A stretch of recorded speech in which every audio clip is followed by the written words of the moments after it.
Imagine walking away from your vegetable garden for the entire month of July. No watering, no weeding, no fussing out in the heat. And when you come back, the garden isn't just hanging on, it's thriving, greener than the day you left. For most of us, that sounds like a fairy tale. But there was a woman in Connecticut who lived exactly that way, well into her 90s. Her neighbors thought she'd lost her mind. She never plowed, she never dug, she barely weeded, and she hardly watered. And year after year, her garden quietly outproduced theirs. Her name was Ruth Stout, and people called her the laziest gardener in America. She took it as a compliment. Here's what took me 30 years to understand. Being a lazy gardener has nothing to do with neglect. It means building a system so smart that nature does the hard work for you. You set it up once, you step back, and the garden starts running itself. Today, I'm going to walk you through 20 of those hacks. The same kind of low-effort, old-fashioned methods that gave our grandparents almost no weeds and almost no watering. Now, why do I call them banned? Not because any of them break the law. They're banned from the garden center business model. You can't patent a sheet of cardboard. You can't bottle a fallen log. Nobody gets rich selling you one clay pot and never seeing you again.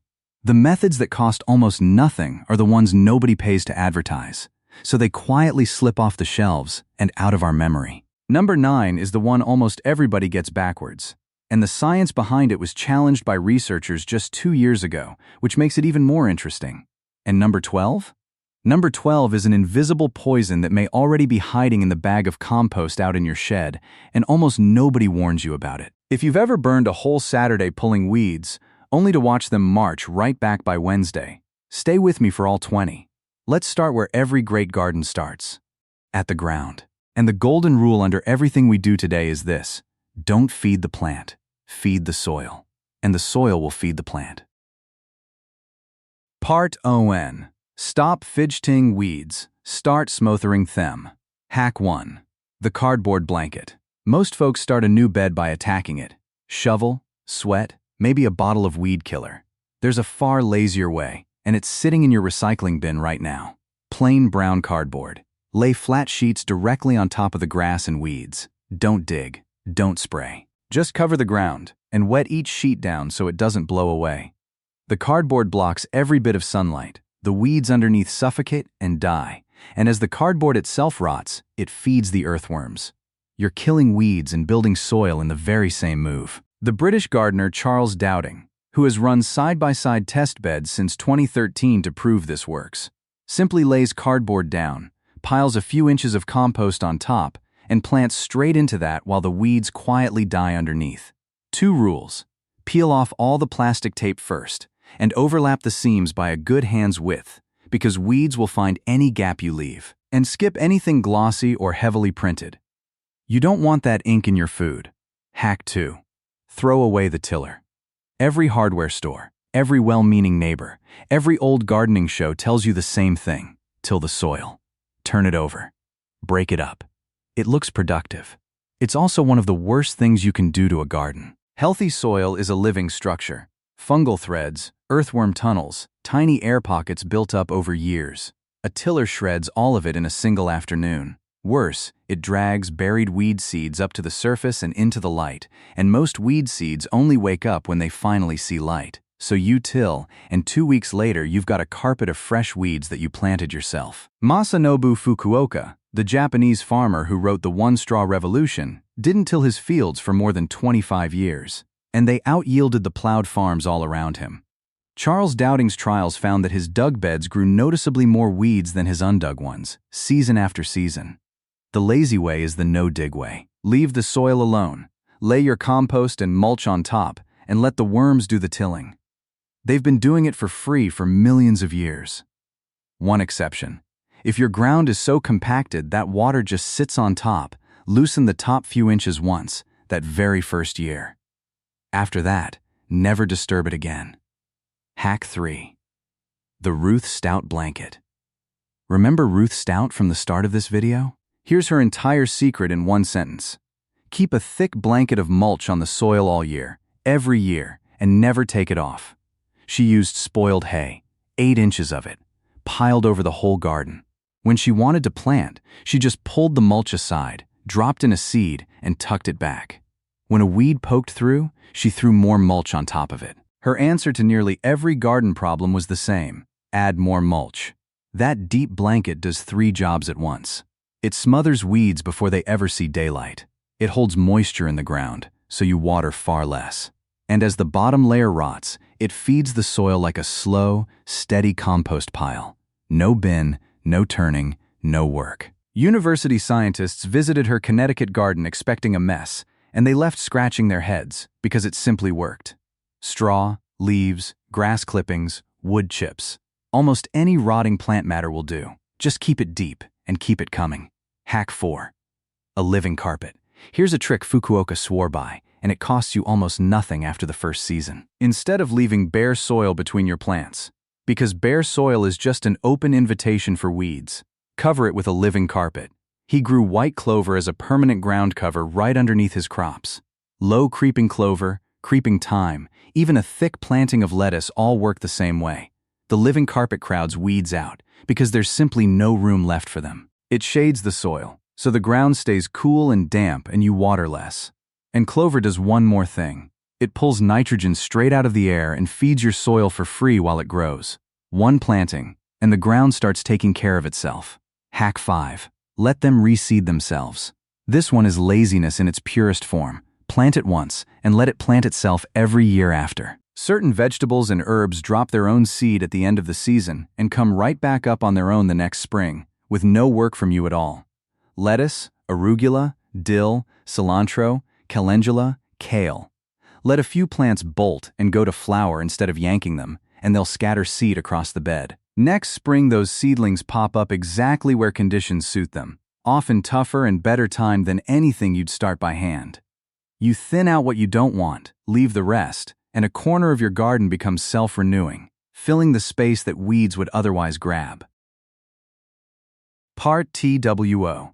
Feed THES, swile feeds you. ANTHE, swile feeds you. Hack 6. Bury a log. This is the hack that changed how I think about watering entirely. Go find the oldest, most rotten log you can.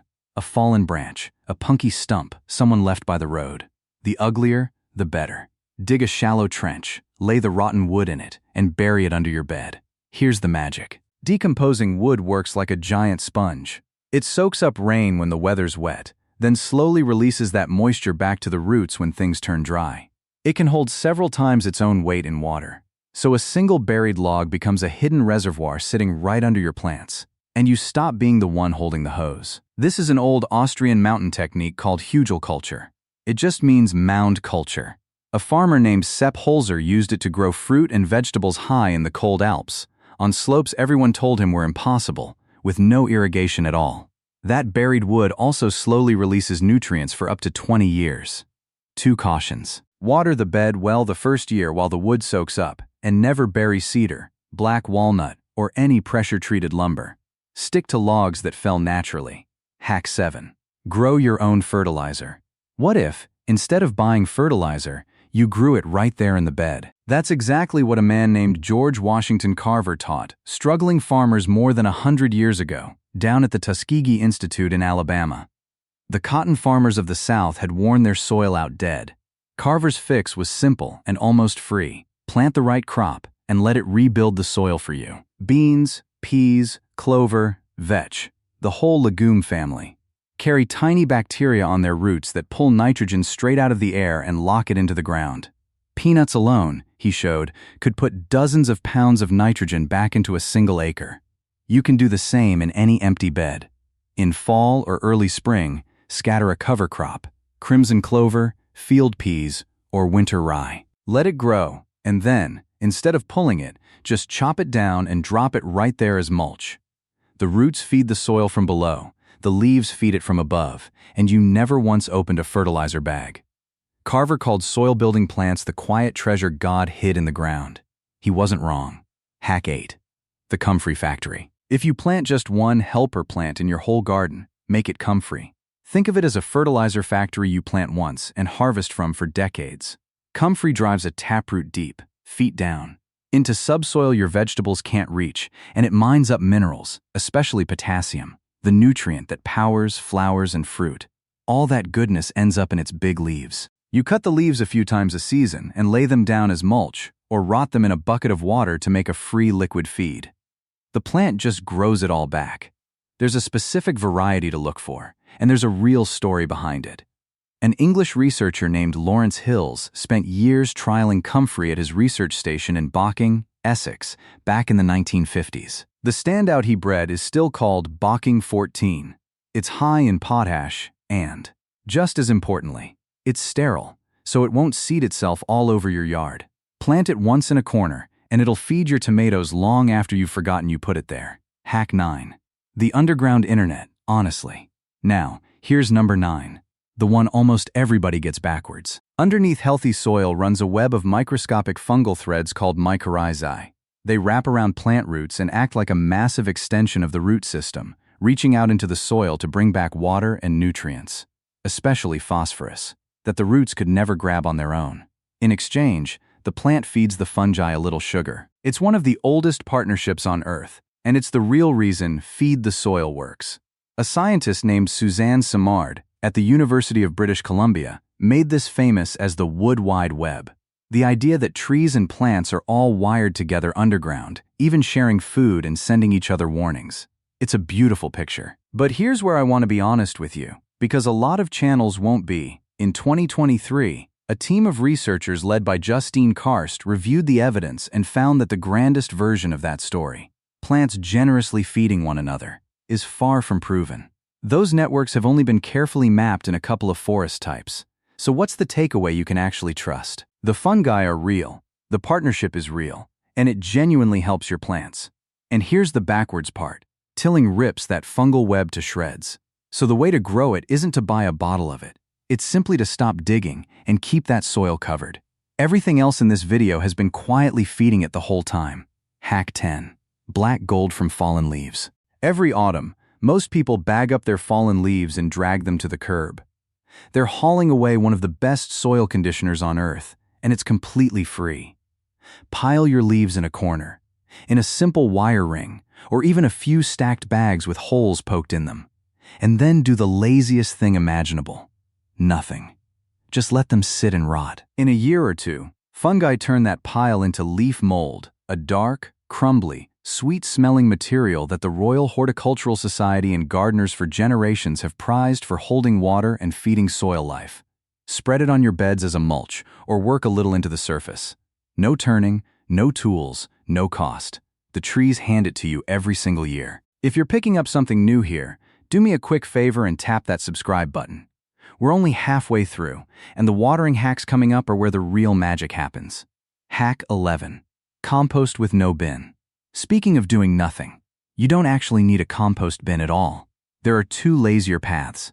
The first is chop and drop. When a plant is finished, or a comfrey leaf is ready, or you've pulled some spent greens, don't haul them off. Just chop them up and lay them right on the soil surface where they fell. They break down in place and feed the bed, exactly the way the forest floor handles its falling leaves. The second is trench composting. Dig a hole between your plants, bury your kitchen scraps, peels, cores, coffee grounds, and cover it back up. The scraps rot underground, right in the root zone, with no pile to turn and no smell to bother the neighbors. Either way, your waste becomes food for the soil, and you never once made compost. Hack 12. The poison hiding in your compost. And here's number 12. The warning I promised, the one almost nobody gives you. You'd think bagged compost or aged manure is always safe. Usually, it is. But there's an invisible weed killer called aminopyralid that has changed the game, and you need to know about it. Farmers spray it on pastures and hay fields to kill broadleaf weeds. Animals eat the treated hay. And here's the frightening part. This chemical survives the animal's gut, survives months of composting, and stays active in the finished manure or compost. University extension services from North Carolina to Oregon to Maryland have documented whole gardens wiped out by it. If it's in your soil, your tomatoes, beans, peas, and potatoes come up with curled, cupped, fern-like leaves, then stop growing and never fruit. People blame disease. It isn't disease. It's contamination.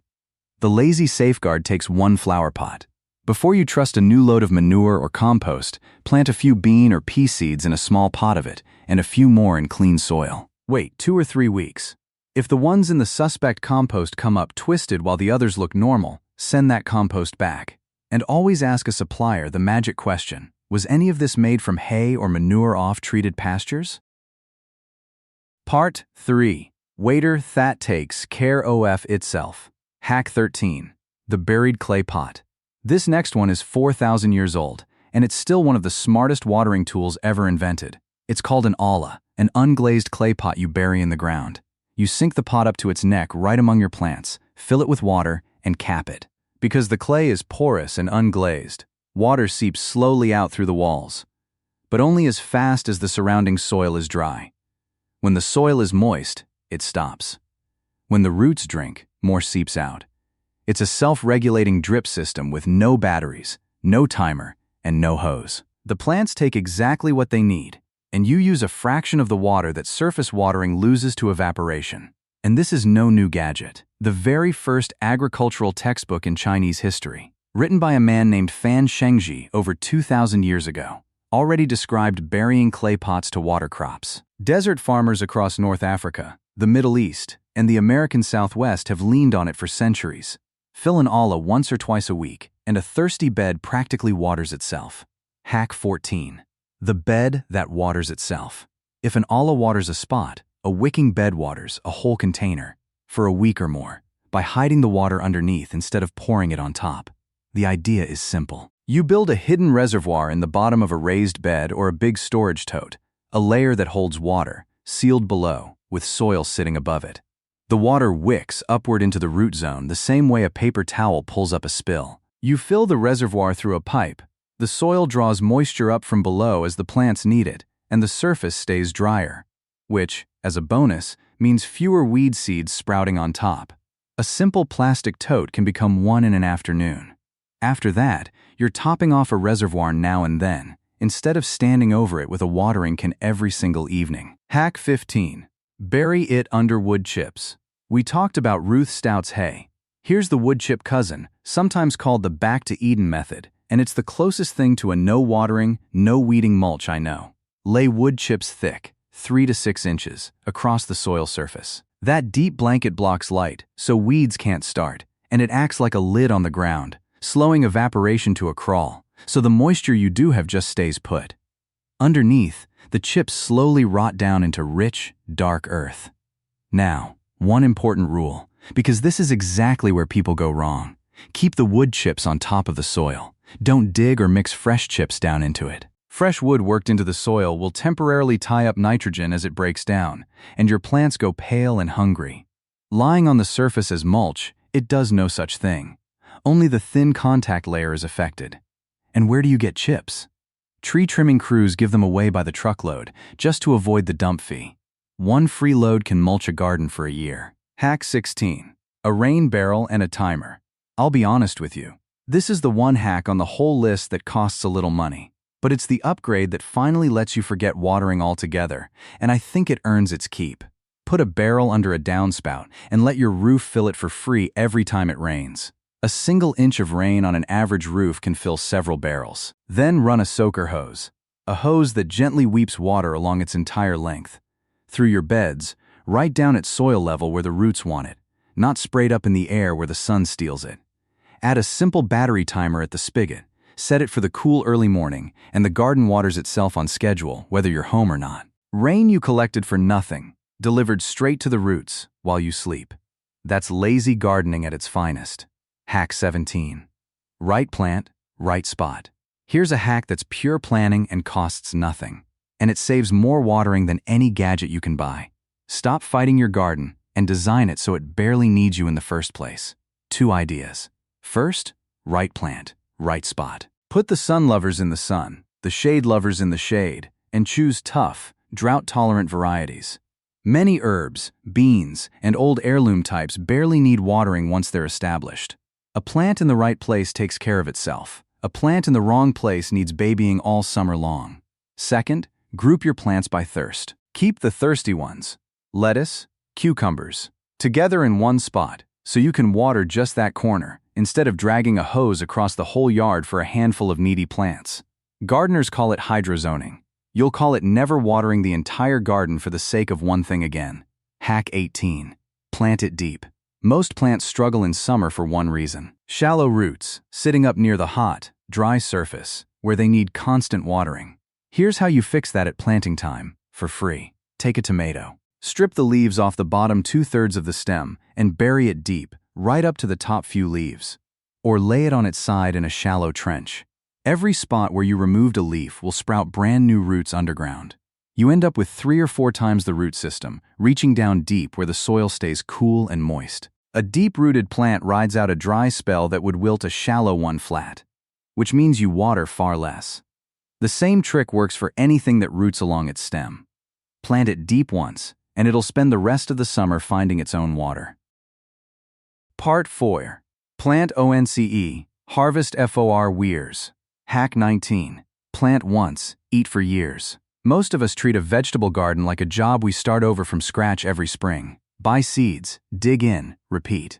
But some of the best food plants you only ever plant once, and they come back on their own for years, even decades. Asparagus can crop for 15 or 20 years from a single planting. Rhubarb returns every spring like clockwork.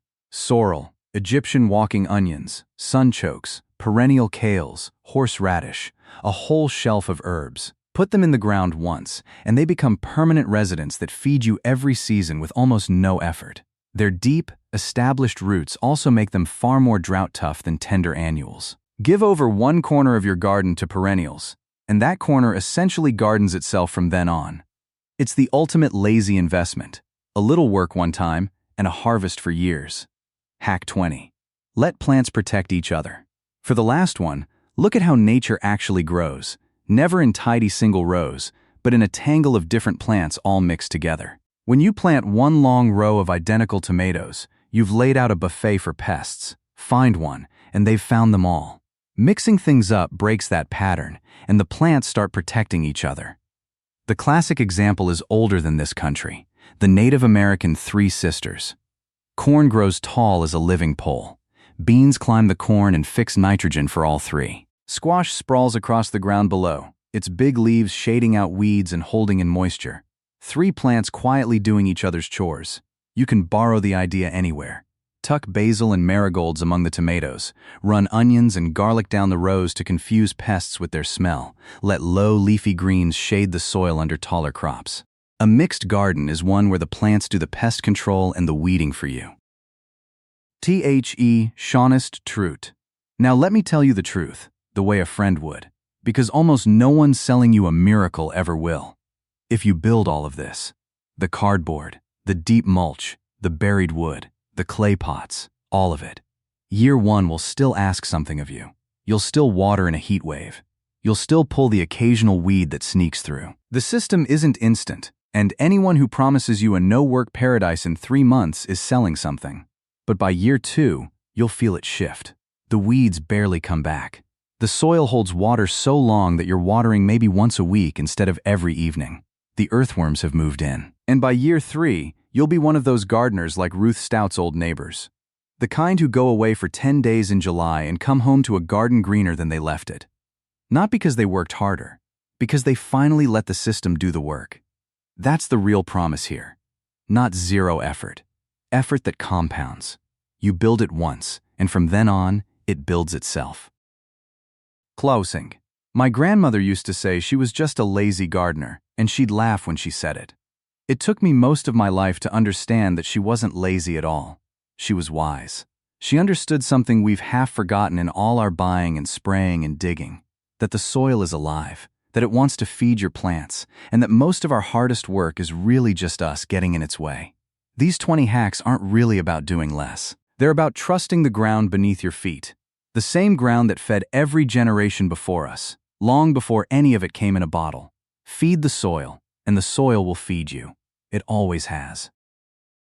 Calto Now I'd love to hear from you. Tell me down in the comments which hack you're going to try first. The buried log, the clay pot, the deep blanket of mulch? And if you've already got a lazy garden running, share what's working for you, because the best wisdom on this channel always comes from you. If this was helpful, subscribe and stay with us. There's a whole world of forgotten, soil-first gardening that we're digging back up together. I'll see you in the next one.